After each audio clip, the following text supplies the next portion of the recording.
the way you look at baseball, approach baseball, has it changed since it became your job? Oh, definitely. I'm not a fan anymore of a team. So I have no more emotional interest in any of the results that happen. I like to watch the games and I like the drama of who's going to win, but it doesn't matter to me really either way. I didn't plan to stop being a Mariners fan when I started doing this job, but it just sort of melted away as I became more focused on worrying about what I had to do for me personally for my job than whether a baseball team won or lost. So that's definitely very different. And nowadays, if I even go to a game of another sport, it's hard for me to even really get like excited or emotional about what happens because I'm so used to watching these games in a detached way where I just have no emotion at all. And I'm just, enjoy it for what it is, but don't get excited either way. So that's definitely changed. Same here. It just makes it difficult for you to kind of get into it. And because you're not cheering for one side or the other, it's hard to get into a game, like it used to. I don't know if it's the downside, but yeah, it's something that I think most sports writers feel, right? Well, I mean, that's definitely a negative, the fact that I've sort of lost that part of what a lot of people love about sports. But the positive is that I get to go to all these games and do this thing that a lot of people love so much. They spend a lot of money and time doing, and it's my job.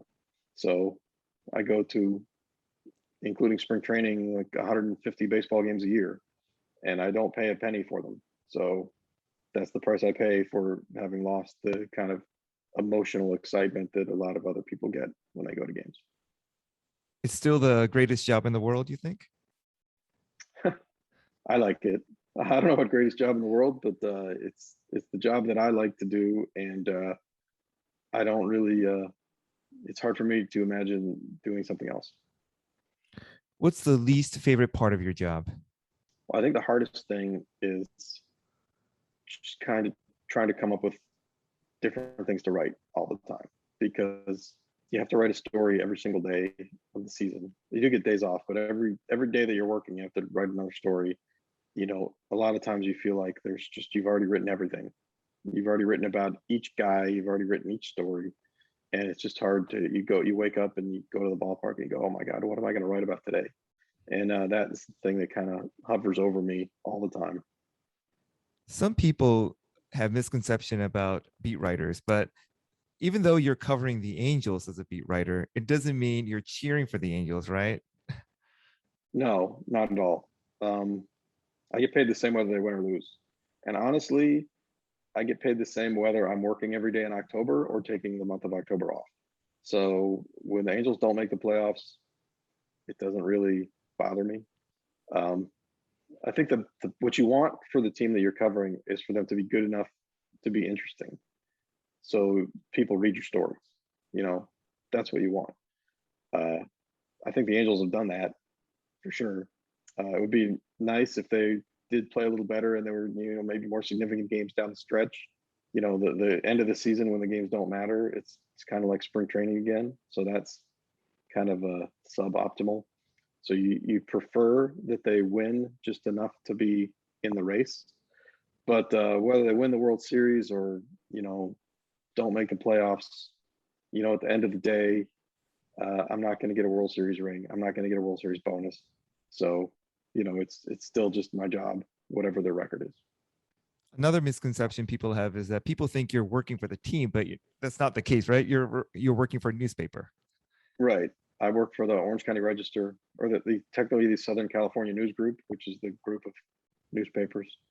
That's my employer, and I'm responsible to them.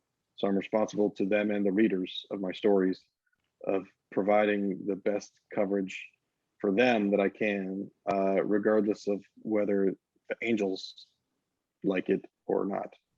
Right. So your job is not to write favorable stories for the Angels. Exactly.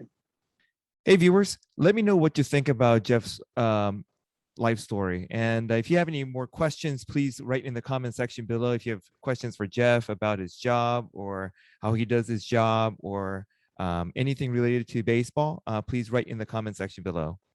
How has baseball changed over the past 24 years you've covered baseball? So many ways. Games are longer, first of all. It's the games are longer and slower, unfortunately. There's a lot more strikeouts, unfortunately. You see a lot more use of relief pitchers, which is, I don't mind that. Unfortunate. Yeah. A lot more shifts, which I don't think really has made much of a difference either. I think a lot of people complain about that, but I don't think it has a huge. I think teams do it to get like a 1% advantage, and as a fan, it doesn't make a difference if they have that 1% advantage or not. The good things I think are, you see a lot more young players I think now coming through and being really successful, right off the bat in the big leagues when they're 22, 23, 24 years old than I think he used to. I think it used to take guys a little longer to get used to the big leagues. Also, like there's so many different teams win now. It was time when it was the Yankees all the time that were winning. So obviously that is not the case anymore. So there's been some good and some bad changes, but the bottom line is I still love the game. Even though it's different, it's still better than any other sport, I think. Why are the games slower and longer now? Well, first of all, the commercials are probably longer. So that adds some time right off the bat. The players just get used to taking their time out there, and nobody's told them not to. So it just kind of has increased. I think that as the pitchers have gotten better, and it's harder to hit their pitches because you're seeing more relievers coming out and throwing harder and sharper breaking stuff, that makes it tougher on the hitters. So you're just seeing more guys strike out, and a strikeout takes more pitches than a guy, grounding out on the second pitch. So that adds to the time of the game too. And I think there's also, since sign stealing has come around, I think the teams spend a lot more time making their signs hard to decipher, which just takes longer. There's more meetings out there as they're figuring out what the signs are going to be and that kind of thing. So there's a lot of little reasons that have made the games take longer, and hopefully they can figure out a way to reverse that a little bit. Why are more younger players succeeding at an earlier age? That's a good question. I think that probably just they're trained better. Athletes are just better to begin with now than they were 20 years ago, 30 years ago, 40 years ago. I think there's probably so much more information that has helped acclimate them to the big leagues. They know more of what they're going to see when they get to the big leagues. I think they probably just have gotten more opportunities because it's cheaper for the teams to have young guys come up and be good than let old guys stick around. So the more young guys get opportunities, there's going to be more guys that emerge as being successful young guys. Why are more different teams winning these days? Well, part of the reason for that is that as teams have realized that the young players can be just as good as the older players for less money, then all of a sudden, just the certain teams that have the most money can't just have the best players all the time. So, any team has the same chance to have good players when they're young because they all make the same amount of money. So I think that helps. And I think there's just a lot of smart guys that are smart, and women that are working in baseball front offices now, and it's all spread out all over. And they have a lot of good ideas about how to build a winning team. So it's not just concentrated on, the teams that have the most money. What's the biggest misconception fans have about baseball? That's a good question. There are probably many. Yeah. I think I would say maybe that they think that nowadays it's just all about business. Teams are just interested in making money and not interested in having a good team on the field. And I think that is actually true, but I think the difference is that that's always been true. I think that it's always been a business. Even in 1880, teams were most interested in making money, and all the decisions they made had money at the root of them. So I think that's just part of it. It's entertainment, it's a business, and I think that has been true forever in baseball. And a lot of people like to complain that it's like some modern thing, that the game just started to be that way, but it's not. It's always been that way. How about the fact that the teams in front offices are making dumb decisions all the time?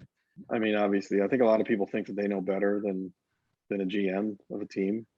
And what I always tell people is that their decisions might not always be right, but they are always made with more information than you have. So I think you kind of always have to give them the benefit of the doubt initially and see what happens, rather than just saying, you know, the minute a trade is made or a free agent is signing, oh, I can tell that's going to be bad because I know this because of X, when the team has already considered X, Y, Z, A, B, C, D, and F. So it doesn't always work, but they're making decisions based on more than the people who are looking at them as fans.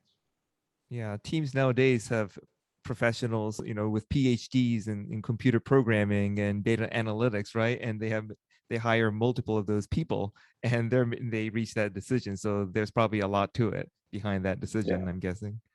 Hey guys, thanks for watching the video. If you liked it, don't forget to click the like button and subscribe to our channel so you don't miss any future videos. You can also watch our past videos from the description below. Hope to see you again next time.